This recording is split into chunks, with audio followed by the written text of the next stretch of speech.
আসসালামু আলাইকুম এভরিওয়ান, আপনারা সবাই কেমন আছেন? আলহামদুলিল্লাহ আমি ভালো আছি আপনাদের দোয়ায়। আজকে আমি আপনাদেরকে দেখাবো যে কবুতর বাচ্চা কীভাবে টাম করাবেন।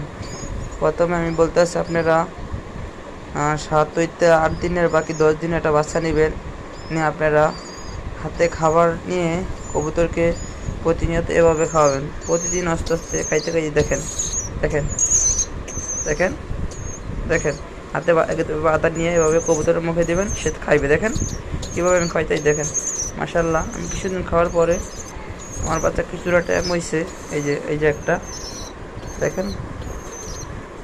আপনারা যদি কবুতর টাইম করাইতে চান, এভাবে বাচ্চাকে আদার খাওয়াবেন। প্রতিদিন 4বার থেকে 5বার খাওয়াবেন, অল্প অল্প করে। বাচ্চাকে প্রচুর সময় দিতে হবে, তাহলে আপনার বাচ্চার টাইম হবে। মাশাল্লাহ, আমি 7 দিনে বাচ্চা নিছি, এখন 10-12 দিন হয়ে গেছে, অনেক বড় হয়েছে। আপনারা